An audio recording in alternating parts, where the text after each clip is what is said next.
Alright, what's up guys? So I'm going to show you guys real quick how I've been rigging up my leaders on my duck decoys. It's pretty simple. I'm doing the teal decoy that I just got, and I'm going to show you how I've been doing it. It's nothing fancy, nothing crazy. I'm sure other people do it this way.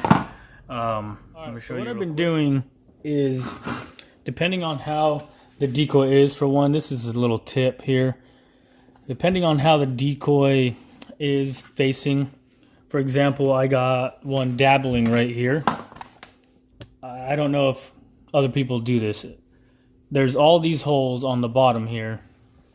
For example, for the dabbling one, I put it in the front.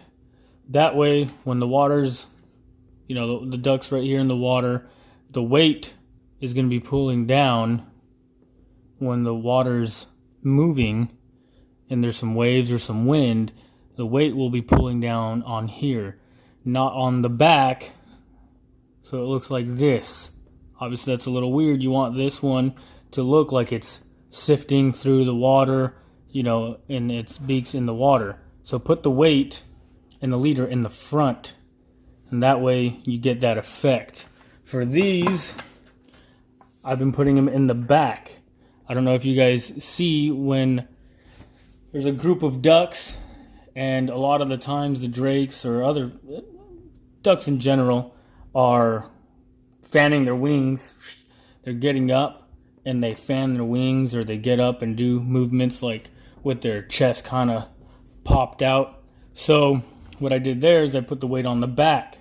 That way it looks like with the water here, it's going to be facing upward more, just like that. So anyways, those are some quick tips. For this one, it's just a resting drake. He's just hanging out, resting. I would put him here in the middle. I'm gonna put mine probably in the front. Never mind. I'll put it in the back, and then that way, maybe he'll move around a little bit more than if I put him in the back. I mean, in the front. So I'll put it right here on this one. Let me show you what I've been doing. I've been grabbing these. You just got to crimp them. You put them in there to loop it through.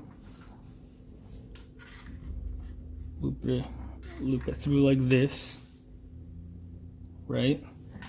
And then just been tightening it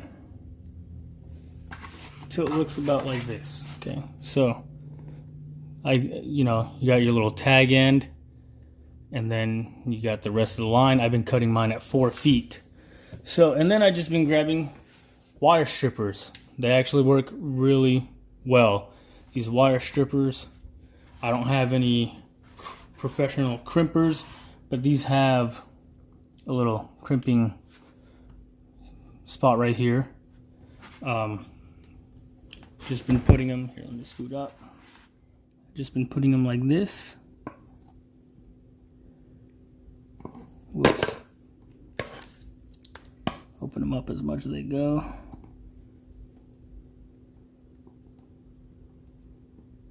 And I've just been crimping. I usually crimp twice. Once there and once there. Okay, so that makes a really good crimp. Let me show you. Like that right there. And then on this side, that's what that's going to end up looking like. It should be pretty tight. It shouldn't come off at all. If you crimp it too much, you'll have this problem. You squish down on the wire on accident, so make sure you're not crimping the actual wire, because that's what will happen. And then another thing that can happen, I don't have one of the other ones I did, I crimped both sides thinking that it would help. I crimped on this side and then I crimped on this side, and it actually broke. Don't go crazy with it. This stuff's pretty soft. Just crimp it gently. You can use the wire strippers with the crimping if you got one, and it crimps easy, and that's not gonna go nowhere.